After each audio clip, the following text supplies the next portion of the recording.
السلام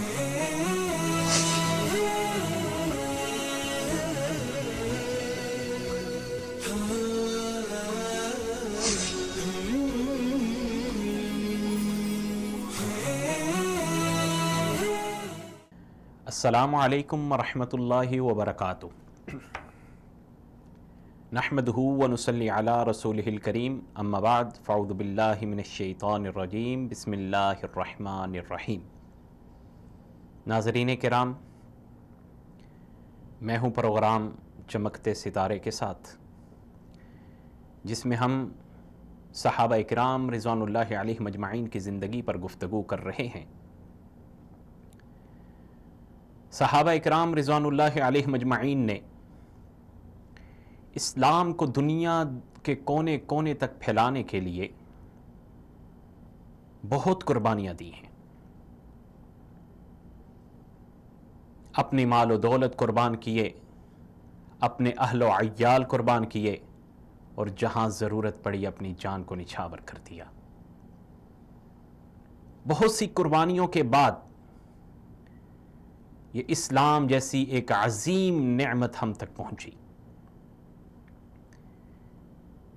اس قربانیوں میں ایک دوسرے سے بڑھ کر، ایک دوسرے سے 10 قدم آگے اسلام کی خدمت صحابہ اکرام رضوان اللہ علیہ مجمعین نے کی ہے، اور انہی میں آج ذکر ہوگا سیدنا طلحہ بن عبید اللہ رضی اللہ تعالیٰ عنہ کا، جن کا شمار ان صحابہ اکرام رضوان اللہ علیہ مجمعین میں ہوتا ہے جن کو پیارے حبیب آقا نامدار پیغمبر انقلاب سید الکونین حضرت محمد رسول اللہ صلی اللہ علیہ وآلہ وصحبہ وسلم نے اس دنیا کے اندر ہی جنت کی بشارت سنا دی تھی۔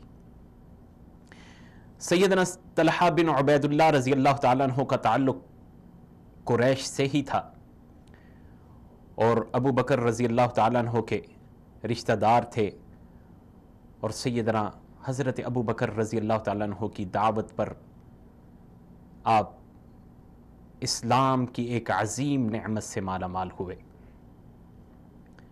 آپ کا خاکہ مورخین ذکر کرتے ہیں جو مختصر سا، کہ گندمی رنگ تھا، قدرے گھنگھریالے بال تھے، اور جسم بہت طاقتور تھا، بڑا قوی جسم تھا، سینہ چوڑا تھا، اور قدم بھاری تھے، اور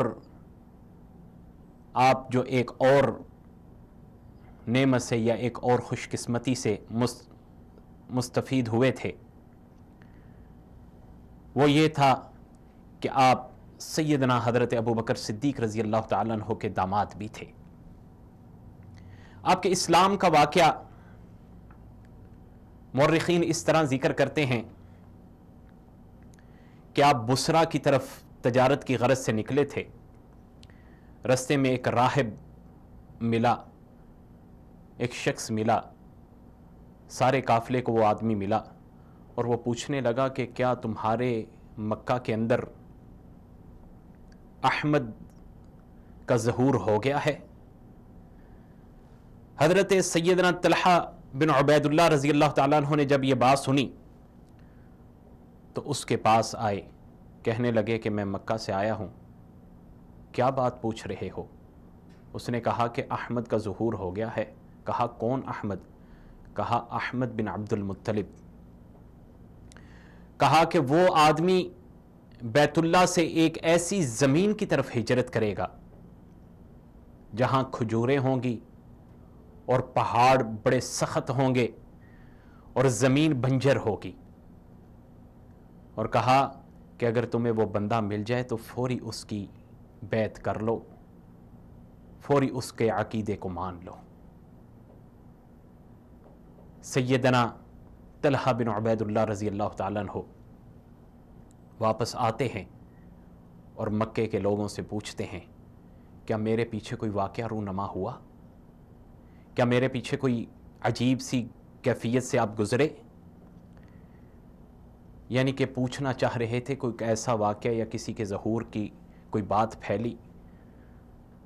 تو لوگوں نے بتایا کہ محمد بن عبد المطلب نے نبوت کا اعلان کر دیا ہے۔ وہ تمہارے دوست جسے ابو قحافہ کے نام سے جانتے ہو، ابو بکر صدیق رضی اللہ تعالیٰ عنہ، وہ بھی اسی کے ساتھ ہیں، اس کی تائید کرنے والوں میں ہیں۔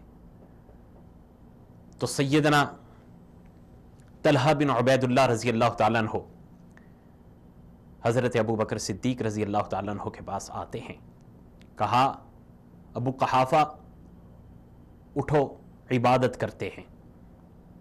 کہا کس کی عبادت؟ کہا لات کی عبادت کرتے ہیں۔ کہا یہ لات کون ہے؟ کہا یہ خدا کی بیٹی ہے۔ تو کہا پھر اس کی ماں کون ہے؟ جب 2-3 سوال تکرار سے ہوئے جن کا جواب سیدنا طلحہ بن عبید اللہ کے پاس نہیں تھا تو وہ خاموش ہو گئے۔ تو سیدنا حضرت ابو بکر صدیق رضی اللہ تعالیٰ عنہ بتانے لگے کہ طلحہ بن عبید اللہ، اس ایک اللہ پر ایمان لے آؤ، اس ایک اللہ کی عبادت کرو جو حق پر ہے، وہی اللہ ہے جس کی عبادت کرنی چاہیے۔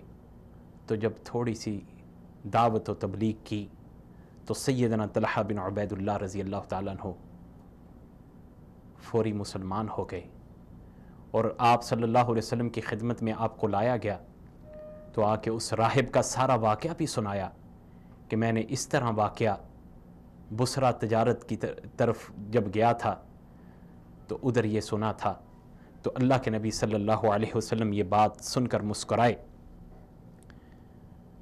اور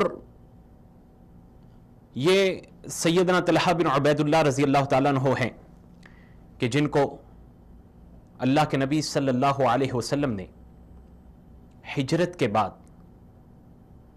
مدینہ منورہ میں پہنچ کر حضرت ایوب انصاری رضی اللہ تعالیٰ عنہ کا بھائی بنایا، اور یہ وہ صحابی ہیں، وہ جلیل القدر صحابی ہیں طلحہ بن عبید اللہ رضی اللہ تعالیٰ عنہ، جن کو غزوہ بدر کے دوران مدینہ کے شمال کی طرف اللہ کے نبی صلی اللہ علیہ وسلم نے بھیجا، اور آپ کے ساتھ جو دوسرے تھے وہ سیدنا سعید بن زید رضی اللہ تعالیٰ عنہ تھے، تاکہ آپ جا کر اس جگہ پہ کفار کی نقل و حرکت دیکھیں، ان کی آمد جامد یا ان کی تیاری کا معائنہ کریں اور ان کی خبر پہنچائیں۔